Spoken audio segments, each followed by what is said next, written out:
चलिए हम लोग क्लास को प्रारंभ करें। सभी बच्चे को बढ़िया से ध्यान देना है। हम लोग दूसरा लेसन प्रारंभ किए थे 9th क्लास में और इस लेसन का नाम था संविधान का निर्माण। संविधान का निर्माण, ये हम लोगों को लेसन चल रहा था।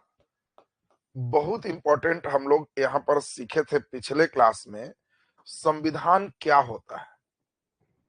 तो हमने आपको समझाया था कि संविधान का मतलब क्या है। तो आप सारे बच्चे को याद होगा कि संविधान एक दस्तावेज है जिसमें हम लोगों ने ये समझे कि इसमें किस तरह से नागरिक और सरकार के अधिकार सुरक्षित होंगे, क्या सरकार के उत्तरदायित्व होंगे, सरकार किस जनाकांक्षा से बन रही है, इन सभी चीज को संविधान में वर्णित किया जाता है। संविधान कोई जरूरी नहीं है कि लिख करके ही हो। हम लोग एक देश की बात करेंगे जैसे इंग्लैंड। हम लोग शुरू से जानते हैं इंग्लैंड में कोई लिखित संविधान नहीं है। जहां एकात्मक सरकार होते हैं वहां कोई लिखित आवश्यक नहीं।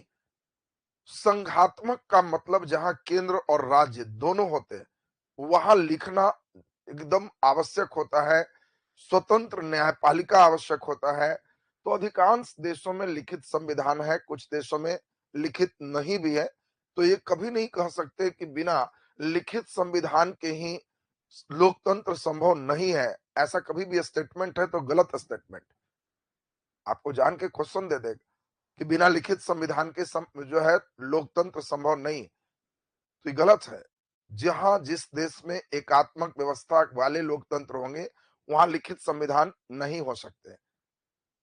अब इसमें हम लोग पिछले क्लास में पूरा कहानी सुने थे और वह कहानी था दक्षिण अफ्रीका का।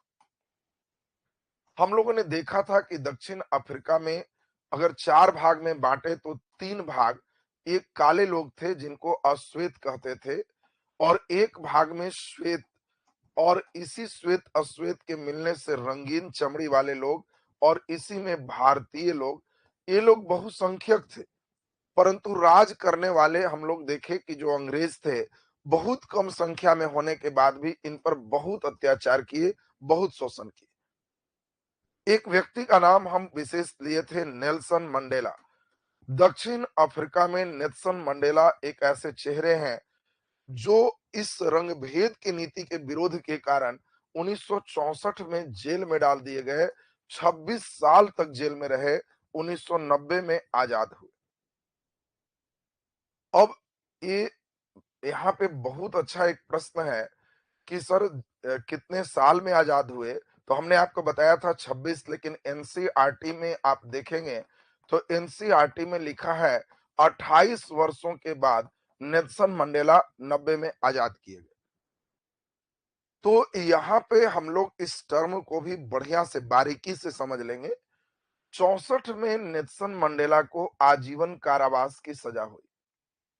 अब आजीवन कारावास के सजा के 26 साल बाद वो रिहा हो गए।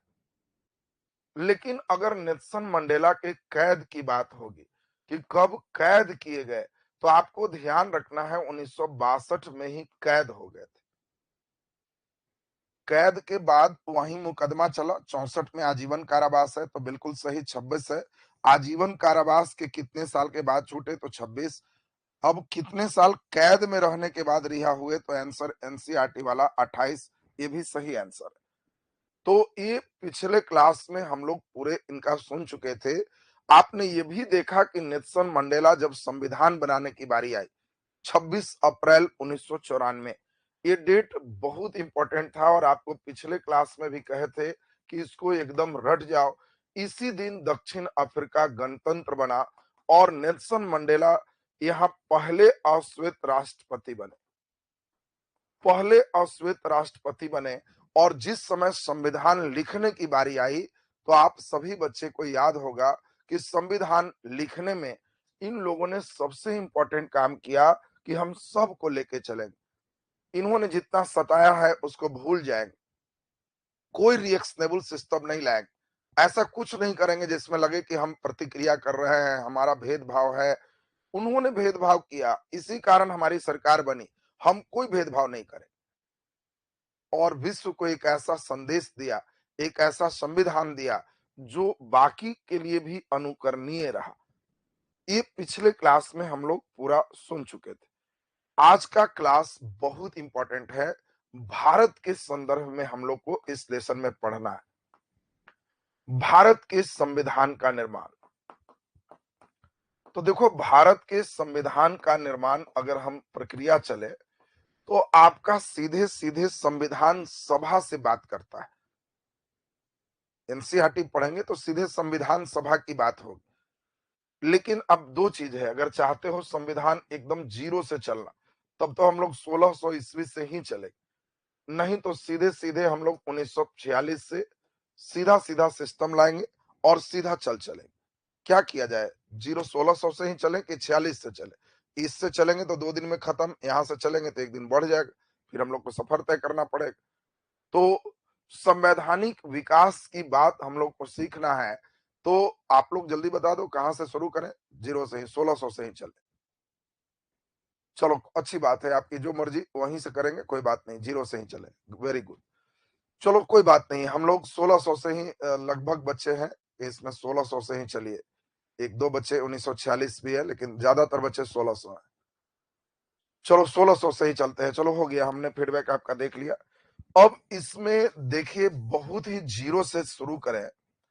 संविधान का मतलब हो गया विधान। विधान माने कानून, नियम। नियम कानून को व्यवस्थित ढंग से, स माने सु माने व्यवस्थित ढंग से लिखना, ये संविधान। संविधान का मतलब है नियम और कानून का बनाना। और भारत में कैसे कैसे वर्तमान संविधान डेवलप किया, इसके लिए हम लोग जीरो लेवल से कहानी सुनते हैं। देखो दो बात है, अगर कोई भी चीज संसद से पारित होगा और उस पे राजा सिग्नेचर करेंगे तो इसको अधिनियम कहते हैं। अगर डायरेक्ट राजा ही कोई आदेश देता है, कोई संसद से मतलब नहीं है, तो इसको राजाज्ञा कहेंगे। राजाज्ञा का मतलब है राजा की आज्ञा, और राजाज्ञा को ही हम लोग इंग्लिश में चार्टर कहते हैं। देखो कई शब्द मिले, अब शब्दों पर ध्यान दे। ये अगर हम लोगों का मान लो कोई विधान परिषद है, अब विधान परिषद का मतलब है विधान कानून बनाने वाला कई व्यक्तियों का समूह, विधान परिषद। अगर यह कोई नियम लाता है तो इसको परिषद अधिनियम कहेंगे। देखो अब आपको बीच बीच में आया कि 1861 के भारत परिषद अधिनियम, तो आप समझ लोगे कि वो इस समय परिषद का निर्माण हो चुका है। जिस समय हम कहेंगे कि नहीं परिषद अधिनियम नहीं है, डायरेक्ट कहेंगे चार्टर एक्ट, तो आप समझ लोगे कि चार्टर एक्ट का मतलब है राजा की आज्ञा, और डायरेक्ट राजा आदेश दे रहे हैं, संसद से कोई लेना देना नहीं। तो बस बात बेसिक जीरो से शुरू करवे। जिस समय यूरोपीय कंपनी का भारत आगमन पुर्तगाल के द्वारा प्रारंभ हुआ, उस समय इंग्लैंड की जो महारानी थी, उनकी इच्छा हुई कि इंग्लैंड के भी कुछ व्यक्ति भारत में जाएं और वो भी भारत में एक बढ़िया सा व्यापार, बढ़िया सा बिजनेस करें। और इसके लिए आपको याद होगा 1600 ईस्वी में वहां के राजा का आदेश था, तो इसको 1600 का चार्टर कह सकते हैं। इसमें कोई संसद नहीं है, क्योंकि 1600 में सीधे चार्टर की बात हो रही। और सारे बच्चे को मालूम होगा 31 दिसंबर 1600 रानी का आदेश हुआ, राजाज्ञा हुआ, चार्टर मिला कि 15 साल के लिए एक कंपनी होगी जिसका नाम होगा ईस्ट इंडिया कंपनी। और ईस्ट इंडिया कंपनी को 15 साल के लिए ही भारत में समुद्री मार्ग से व्यापारिक एकाधिकार प्रदान किया जाता है। ये सिर्फ एकाधिकार व्यापारिक है, मतलब समुद्र के मार्ग से इंडिया की ओर। ये सिर्फ और सिर्फ अगर इंग्लैंड का कोई व्यक्ति बिजनेस करेगा तो वो ईस्ट इंडिया कंपनी के व्यक्ति होंगे। अगर इंग्लैंड के दूसरे व्यक्ति कोई सामान बेचते पकड़े जाएंगे तो उनको जो है सजा होगी, वे निश्चित रूप से उन पे पनिशमेंट होगी। यानी 15 साल सिर्फ और सिर्फ एक कंपनी, और वो कंपनी ही सिर्फ समुद्री मार्ग से बिजनेस कर सकती है। इसको कहते हैं व्यापारिक एकाधिकार, एकदम एक अधिकार हो। सबसे बड़ा सवाल उठता है कि कंपनी में होंगे कौन? तो हुआ कि इस कंपनी के लिए कोई भी व्यक्ति 1000 पाउंड रुपया लगाओ और इसका एक मलिकाना हक प्राप्त करो। मलिकाना हक को प्रोप्राइटर कहते हैं, प्रोप्राइटर मतलब मालिक। लगभग शुरुआत में 217 लोग लगाए, धीरे धीरे 1000 व्यक्ति से भी पार कर गए। जो जो अमीर लोग थे, यहाँ तक कि संसद के भी लोग, राजा के भी पैसा, सब लोग लगाए। और इसी को हम लोग कहें कि यह कोर्ट ऑफ प्रोप्राइटर हो गया। कोर्ट ऑफ प्रोप्राइटर में हजारों व्यक्ति हो गए। ये कोर्ट ऑफ प्रोप्राइटर का मतलब है जो व्यक्ति पैसा लगाए वो सब इसके प्रोप्राइटरशिप है, सबको मालिकाना हक है, जो प्रॉफिट होगा सब मिलके लेंगे। लेकिन धीरे धीरे हुआ कि अब 1000 व्यक्ति हो गए तो कैसे डिसीजन हो? तो राजा का यही आदेश हुआ इस समय कि नहीं, इसमें हम लोग अलग से कोर्ट ऑफ प्रोप्राइटर, ये अलग है, मालिक है। इन मालिकों में से हम कुछ को कोर्ट ऑफ डायरेक्टर बनाएंगे। डायरेक्टर का मतलब निदेशक मंडल। हम इसमें कुछ लोग को डायरेक्टर बनाएंगे, उनकी एक मीटिंग होगी, डायरेक्टर अपने से एक अध्यक्ष चुनेंगे, एक उपाध्यक्ष चुनेंगे। और ये फिर किसको बनाए? तो हुआ कि ये डायरेक्टर में 24 व्यक्ति बैठेंगे और हर एक साल में 24 को हटा के फिर अगला 24, अगला 24, अगला 24, सबको मौका हम लोग देंगे। सबको एक साल अपने इस जो है कोर्ट ऑफ डायरेक्टर, यहाँ है कोर्ट ऑफ प्रोप्राइटर, ये मलिकाना हक है, ये निदेशक मंडल। और इनको ये अधिकार दिया गया कि जाइए भारत में इस तरह से आपको सिस्टम चलाना है। ये देखो उस समय का संविधान सिर्फ इतना ही रहा।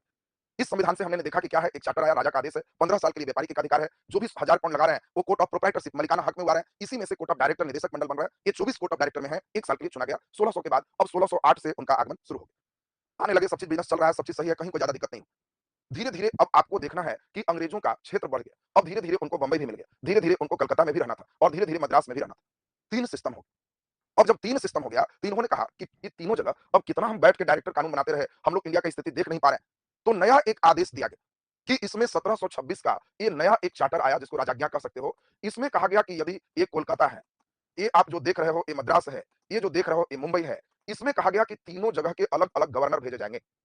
सबका गवर्नर होगा। मुंबई का गवर्नर होगा, मद्रास का गवर्नर होगा, कलकत्ता का गवर्नर होगा और इस सब गवर्नर को ये पावर दिया गया इस चार्टर एक्ट से कि कोई भी गवर्नर अपने सापेक्ष में अपना कानून स्वयं पारित करो। अब इसमें हमसे पूछने की जरूरत नहीं। अब हमसे तुम पूछोगे तो हम इंग्लैंड में बैठे हैं, कोर्ट ऑफ डायरेक्टर उसको किस तरह से समझ रहा है, तुम वहाँ की स्थिति देख रहे हो। और चूंकि एक आदमी से काम नहीं चलेगा, कलकत्ता से बंबई बहुत दूर है, बंबई से मद्रास बहुत दूर है, इसलिए 3 डायरेक्टर भेजेंगे, 3 गवर्नर भेजेंगे और 3 गवर्नर अपने-अपने क्षेत्र का कानून बना सकते हैं। इसी संदर्भ में राजपाट शुरू हो। देखते-देखते 1757 पलासी की लड़ाई हुई, मनपसंद नवाब ये लोग अपना मिर्जाफर को बनाए। इतना ज्यादा स्वयं गिफ्ट उपहार लिए कि लंदन तक न्यूज़ गई कोर्ट ऑफ डायरेक्टर में कि आपको मिल रहा है 4 रुपया, तो वहाँ जिसको गवर्नर बनाया है वो 4000 खा रहा है। सब गिफ्ट अपने ही रख रहा है। धीरे-धीरे यहाँ से 1764 से बक्सर की लड़ाई में ये लोग फिर जब विजयी हो गए, तो 65 में इलाहाबाद की संधि हुई। पूरे बंगाल का भू राजस्व वसूल करने का सत्ता की दीवानी, दीवानी माने पैसा वाला अधिकार अंग्रेजों के पास आ गया। अब जरूरत हुई इंग्लैंड की कोर्ट ऑफ डायरेक्टर को कि अब इसको ठीक करना होगा, नहीं तो जैसे-तैसे करना शुरू कर देगा। और यहीं से सबसे इंपॉर्टेंट है, 1765 के बाद 1773 में उन्होंने पहली बार एक रेगुलेटिंग एक्ट लाया। ये देखो रेगुलेटिंग एक्ट क्या है, इसी को समझना है। रेगुलेटिंग एक्ट का मतलब क्या होता है? आपने रेगुलेटिंग का मतलब तो समझा होगा कि एक रेगुलेट करना से रेगुलेटिंग बना है और रेगुलेट करने का मतलब आप लोग समझ पा रहे होंगे, जैसे पंखा का रेगुलेटर होता है। कई बार मौसम ऐसा हो जाता है पानी पड़ने से कि पंखा चला दिए तो ठंडा लगने लगा और बंद कर दिए तो गर्म। तब जरूरत होती है रेगुलेटर का। रेगुलेटर क्या करता है? एक पर करेंगे धीरे चलेगा, दो पर थोड़ा तेज, हमें जितनी जरूरत है उतना पर करके खूब मिजाज से हवा लेते रहते हैं। बस रेगुलेटिंग बोलेंगे तो आपको यही रेगुलेटर समझना है। यही रेगुलेटर और 1773 में यही रेगुलेटर आया कि ये गवर्नर बड़ा कमाल किया, पूरे बंगाल कब्जा कर लिया। ये दोनों को सीखना चाहिए था और इसीलिए पहला बार ये कहा गया कि जो बंगाल का गवर्नर है, ये बंगाल का जो गवर्नर है, इसको गवर्नर जनरल कहा जाएगा और मद्रास वाला गवर्नर का गवर्नर रहेगा और मुंबई वाला गवर्नर का गवर्नर रहेगा। सर फिर इसको गवर्नर जनरल क्यों कहा गया? रेगुलेटिंग एक्ट कहता है कि ये दोनों गवर्नर अब इसके अधीन रहेगा। इसको सीखना चाहिए और इसको सीखना चाहिए कैसे काम किया, यानी गवर्नर तीनों जगह भेजेंगे, लेकिन जो बंगाल में गवर्नर भेजेंगे वो गवर्नर जनरल कहलाएगा बंगाल का। क्वेश्चन पूछेगा कि किस अधिनियम से मुंबई और मद्रास के गवर्नर को बंगाल के गवर्नर के अधीन किया गया? तो रेगुलेटिंग एक्ट 1773। इतना ही नहीं, बहुत इंपॉर्टेंट। अब चूंकि हमने बात बताया रेगुलेट करना, तो वो जान रहे थे कि बंगाल का गवर्नर जनरल अब ये नहीं कि हम इन दोनों के अंदर कर दिए तो जो चाहे जो करे। पहला तो एकदम स्पेशली कहे कि कोई भी गवर्नर उपहार स्वयं नहीं ले सकता, गिफ्ट वगैरह जो है कंपनी का है, लंदन भेजो। अगर हमको मालूम चल गया कि गिफ्ट लिया है, उपहार लिया है, तो उसको यहाँ से छुट्टी करेंगे, पनिशमेंट करेंगे। फिर नया चीज किया गया, कोर्ट ऑफ डायरेक्टर में अब संख्या बढ़ गए थे, तो उसमें किया गया कि जो 24 सदस्य थे कोर्ट ऑफ डायरेक्टर का, उसमें 1/4 सदस्य प्रत्येक वर्ष हटा दिए जाएंगे और ये जो है इनके कार्यकाल बढ़ाए जाएंगे, कितना हर साल हम चुनते जाएंगे। कार्यकाल पहले से जो 1 साल चल रहा था, इसके कार्यकाल को 4 साल कर दिया गया। कारण क्या था? अचानक सबको हटा के अचानक सब नया मेंबर करने से समझने में दिक्कत आ रही थी। तो हुआ 6 हटेगा, 18 पुराना है, 6 नया डालेंगे, हर साल 6-6 नया होगा और बाकी हटते चला जाएगा। ये 4 साल जो एक बार नियुक्त हैं, वो चलते रहेंगे। अब देखो एक नया सिस्टम किया गया। सबसे बड़ा काम यही समझना है। इस रेगुलेटिंग एक्ट से पहली बार कहा गया कि जो गवर्नर जनरल है, वो भी जैसे-तैसे नहीं चले। गवर्नर जनरल जो हैं, वो भी अपना दिमाग से चलना ही नहीं है। इनको एक पर पंखा का कर दिया गया। एक पर का मतलब एकदम धीरे। इनके लिए एक कार्यकारिणी परिषद का गठन किया गया। कार्यकारिणी परिषद का मतलब अब एक नया सिस्टम है, आपको केवल साइन मोहर करना है। कौन काम होगा, नहीं होगा, ये कार्यकारिणी परिषद समझेंगे और इस कार्यकारिणी परिषद में सिर्फ 4 सदस्य भेजेंगे। ये चारों सदस्य वहां से हुए जो कोर्ट ऑफ डायरेक्टर थे, चुन देते थे और ये चारों सदस्य जो भेजे गए, इनकी ड्यूटी थी कि किसी भी काम के लिए आप आपस में सोचिए, इनको बैठाना जरूरी नहीं। जो आप तय कर देंगे बहुमत से, इसी चीज को ये चुपचाप मानेंगे, इनका टावर लगाना ही नहीं। एकदम कंप्लीट ए पर कर दिया। रेगुलेटिंग देखो यही, एकदम रेगुलेट करना कि जो बोले चुपचाप वही, टेल्टिना कुछ नहीं लगाओ। हाँ, अगर 2-2 से रह गए, 2 सदस्य कुछ बोल रहे हैं, 2 कुछ बोल रहे हैं, तो सिर्फ निर्णायक वोट आप देके वो काम कर सकते हो। अगर इन लोग 3-1 से पारित किए, 4-0 से पारित किए, तो चुपचाप मानना है, आपको एल्टिना लगानी ही नहीं। तो सोचो कितना टाइट सिस्टम है। नाम का गवर्नर जनरल है, इनको कोई पावर नहीं। पावर सभी इनके कार्यकारिणी परिषद में। कार्यकारिणी परिषद जो डिसीजन बहुमत से देगा, सिर्फ वही करना है। इतना ही नहीं, इस समय पहली बार कहा गया कि कोलकाता में सुप्रीम कोर्ट की स्थापना होगी। अब बताओ, कोलकाता में सुप्रीम कोर्ट की स्थापना, आपसे बहुत अच्छा क्वेश्चन पूछा जाएगा कि कलकत्ता में सुप्रीम कोर्ट की स्थापना बोलो किसके द्वारा किया गया? तो ये 1773 के रेगुलेटिंग एक्ट के द्वारा पहली बार सुप्रीम कोर्ट की स्थापना हुई। ये 73 के एक्ट से आया। 1774 में पहला सुप्रीम कोर्ट, उस समय सुप्रीम कोर्ट ही कहलाता था, हाई कोर्ट नहीं। और आपको याद होगा पहला सुप्रीम कोर्ट के मुख्य न्यायाधीश कौन थे? ये कई बार पूछा जाता है। सुप्रीम कोर्ट के पहले मुख्य न्यायाधीश कौन थे? जल्दी से आंसर दे दो, ये तो हर बच्चे को नाम एकदम याद होगा। नहीं याद है तो एकदम ध्यान रखना है, एलिजा एम्पे। एलिजा एम्पे 1774 में ये सुप्रीम कोर्ट के मुख्य न्यायाधीश बनते हैं। इस सुप्रीम कोर्ट को अभिलेखीय कोर्ट घोषित किया गया। अभिलेखीय का मतलब हो गया कि जो फैसला ये देंगे, जो ये फैसला देंगे, उस फैसला को ही मान लो कि कानून, उस फैसला को ही कानून मान लेना है, उसमें दिमाग आगे नहीं लगाना, हर चीज़ लिखित नहीं है। किसी तरह का कोई चीज़ फैसला दिए तो वो एक अभिलेख है, आगे भी उसी का पालन किया जाएगा। ये देखो एक अभिलेखीय कोर्ट के रूप में एक बहुत बड़ा चेंजिंग रेगुलेटिंग एक्ट है। अब इस समय थोड़ी बहुत समस्या शुरू हुई। समस्या क्या शुरू हुई? इसमें अभी वर्णन नहीं किया हुआ था कि मद्रास का गवर्नर बात नहीं मानेगा, तब क्या करेंगे? मुंबई का गवर्नर बात नहीं मानेगा, तब क्या करेंगे? अब ये भी एक समस्या कह रहे थे कि 4 में 2-2 है, तो ये हमेशा होता ही नहीं है, 3 हो जाता है। इसलिए इसका सदस्य और कम कीजिए, 3 ही कर दीजिए, तब हमको काम करने में अच्छा रहेगा। अब देखिए बहुत सारी बात चल रही है। दूसरा ये 4 व्यक्ति कौन होंगे? ये सब सभी कोर्ट ऑफ डायरेक्टर तय करते थे, जो प्रोप्राइटर से लिए गए थे। अब इंग्लैंड की संसद भी चाह रही थी कि हम भी इसमें हस्तक्षेप करें, कारण भारत से पैसा आ रहा था। और इसी कारण से सबसे इंपॉर्टेंट बात अब यहां समझना है, 1773 के रेगुलेटिंग एक्ट के बाद 1784 में एक एक्ट आया जिसको पिट्स इंडिया एक्ट के नाम से जानते हैं। पिट्स इंडिया एक्ट बहुत ही इंपॉर्टेंट एक्ट है। इस एक्ट में जो भी रेगुलेटिंग एक्ट में कमी रह गई, उस कमी सभी को दूर किया गया। और पिट्स इंडिया एक्ट एक नया सिस्टम रहा। इन्होंने कहा कि कंपनी 2 काम कर रही है। एक काम कर रही है व्यापारिक सामान बेचने का और एक काम कर रही है राजनीतिक। चूंकि बंगाल वगैरह कब्जा में आ गया है, तो कंपनी के राजनीतिक कार्य भी शुरू हो चुके हैं। इस पहले एक्ट से दोनों को अलग किया गया। आपसे पहला नंबर कहेगा कि बताओ किस एक्ट से राजनीतिक और व्यापारिक कार्य को अलग किया गया? तो ये पिट्स इंडिया एक्ट। इसमें अब कहा गया कि देखो व्यापारिक के लिए ना कंपनी बनी थी, राजनीतिक तो भाग्य से। तो जो कोर्ट ऑफ डायरेक्टर हो, व्यापारिक को देखो। इतना ही नहीं, जैसे हमारा कार्यकारिणी परिषद है, गवर्नर जनरल है, सब तुम देखो। लेकिन राजनीतिक कार्य जो है, ये हमारे कंट्रोल में होगा। अब ये तुम जैसे-तैसे करोगे, तो ये हम नहीं बर्दाश्त करेंगे। और इसीलिए इसका नाम पड़ा बोर्ड ऑफ कंट्रोल। अब ये बोर्ड ऑफ कंट्रोल इंग्लैंड की संसद से इनका मतलब हो गया। ये बोर्ड ऑफ कंट्रोल कह रहे हैं कि मैं कंट्रोल करने वाला बोर्ड अलग होगा। तुम्हारा इनके लिए क्या है, court of proprietor, court of director, ये सब ठीक है, चलाओ व्यापारिक काम कोई बात नहीं। लेकिन board of control in London में बैठे, मेन कंट्रोल करने के लिए। और इंग्लैंड के राजा इसमें तय करेंगे कौन होगा। और बोर्ड ऑफ कंट्रोल में हम 6 सदस्य देंगे। देखिए अब सारे प्रस्ताव समझ रहे हो। Board of court of director अगर होगा, निदेशक मंडल, तो इसमें 24 सदस्य हैं। अगर हम प्रोप्राइटर की बात करेंगे तो इसमें तो बहुत सारे सदस्य हैं, 1000 से ऊपर हो गए। बोर्ड ऑफ कंट्रोल में 6 सदस्य होंगे। इंग्लैंड के राजा इसमें रिपोर्ट करेंगे। इसमें प्रोप्राइटर से कुछ नहीं पूछा जाएगा, ना राय लिया जाएगा, क्योंकि ये राजनीति का मामला है और राजनीति देखेंगे। हाँ, रहा मामला भारत के जो गवर्नर जनरल है, इस गवर्नर जनरल को रेगुलेटिंग एक्ट में ही कहा गया कि 4 व्यक्ति तुम्हारे कार्यकारिणी परिषद में होंगे। तो उन्होंने कहा कि कार्यकारिणी परिषद में 4 रहने से दिक्कत होती है, आप 1 सदस्य घटा दो, 3 कर दो। तो इसमें हमें ज्यादा निर्णय यहाँ पे टाई 2 हुआ, अलग सिस्टम है, हमको ज्यादा करना होगा। 2 एक तरफ है, 1 सिंगल है, तो हम जिधर दे दिए वोट मान्य हो जाए। हमारा पावर कुछ बढ़ना चाहिए और इसी चीज को यहाँ पे किया गया। तो क्वेश्चन पूछेगा, गवर्नर जनरल के कार्यकारिणी परिषद में 3 सदस्य कब हुए? Pitt's India act. अब सोचो, ये एक्ट बनने के बाद तब फिर यहाँ पे कई गवर्नर जनरल ऐसे आए, कॉर्नवालिस वगैरह का नाम सुनोगे। वो लोग कहे कि इतना कम पावर में हमारे लिए संभव नहीं। आप चाहते हो कि ब्रिटिश शक्ति बढ़े, तो हमारा पावर बढ़ाना होगा। और इसीलिए सिर्फ 2 ही साल बाद 1786 का अधिनियम आया। अधिनियम का मतलब संसद से पारित होकर राजा के सिग्नेचर से 1786 में अधिनियम आ गया। और इस अधिनियम में तय किया गया, 1786 बड़ा इंपॉर्टेंट। इसमें कहा गया कि जो हमारे गवर्नर जनरल है, इस गवर्नर जनरल को कहा गया कि ये सभी सेना का हेड हो। जितने सेना है, सब सेना का हेड कौन होगा? Governor general. इतना ही नहीं, इनको यह भी कहा गया कि अगर कार्यकारिणी परिषद से कोई बात नहीं बन रही है, तो गवर्नर जनरल को पावर दिया जाता है कि वो अध्यादेश जारी कर सकते हैं। अध्यादेश का मतलब उनको जो इच्छा करे कानून का, वो जारी कर सकते हैं। अब देखिए एक नई बात आ रही है, अध्यादेश। अध्यादेश का मतलब गवर्नर जनरल इनके बिना भी कोई नियम बना सकती है और इस नियम में कोई हस्तक्षेप नहीं होगा। और इस प्रकार से बहुत बढ़िया से सारा सिस्टम चल रहा था। उसी बीच अब ईस्ट इंडिया कंपनी चूंकि 2 काम कर रहे थे, व्यापारिक और राजनीतिक।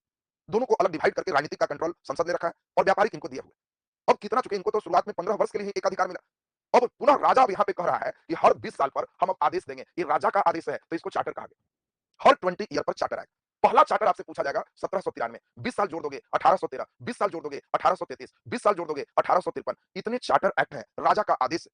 हर बार कहा जाएगा कि 20 साल के लिए व्यापारिक एकाधिकार बढ़ाएंगे, इसमें छीन लिया जाएगा, इसमें व्यापारिक एकाधिकार कंप्लीट खत्म हो जाएगा। और ये बहुत बड़ा एक टर्निंग है संविधान के निर्माण में। अब यहाँ के बाद जब 53 होगा, तो 1857 का विद्रोह एक यू टर्न। यहीं से ईस्ट इंडिया कंपनी का शासन ही समाप्त हो जाएगा और ब्रिटेन का प्रत्यक्ष नियंत्रण होगा। एक नया भारत परिषद बनाएगा और इसीलिए उसके बाद जितने होंगे सब भारत परिषद अधिनियम कहलाएंगे। देखो यहाँ के बाद अब जो भी होगा, एक भारत परिषद बनेगा। सब चीज भंग हो जाएगा, चाहे वो निदेशक मंडल हो, चाहे नियंत्रक मंडल हो। जब ईस्ट इंडिया कंपनी भंग है, तो फिर निदेशक मंडल और नियंत्रक मंडल क्या, सब खत्म, भारत परिषद अलग हो। और इसीलिए यहाँ के बाद जो कानून है उसको भारतीय परिषद अधिनियम के नाम से जानते हैं। इसी में 1861 का, 1892 का, फिर 1909 मॉर्लेमेंटो, 1919 मॉन्टेग्यू चेम्सफोर्ड, 1935 से आपका एनसीईआरटी शुरू करेगा कहानी। 35 को समझना जरूरी है। ये सफर जब समझे रहोगे, तब आनंद आएगा। संविधान का निर्माण कंप्लीट समझो। क्योंकि आप लोग जीरो से कहे, इसलिए हम कोशिश किए कि 1-2 क्लास बढ़ेगा, कोई बात नहीं। खूब आराम से चले। अभी तक जितना हुआ है डाइजेस्ट करना, बढ़िया से सुन के पचा लेना। अगले दिन चार्टर से लेके 35 तक पहुंचेंगे, तब संविधान सभा और आगे की पूरी बात चलेगी। उसके बाद संविधान सभा की बात जब समझे रहोगे, तब क्वेश्चन आएगा कि भारत के संविधान में किससे सबसे ज्यादा चीज लिया गया, क्यों लिया गया। तो बात तुम्हें पूरा समझ में आएगा कि हाँ क्यों लिया गया। तो आज का क्लास अभी इतना ही। नेक्स्ट हम लोग कल फिर मिलेंगे और कल पूरे इस सिस्टम का सफर आपके साथ तय करेंगे।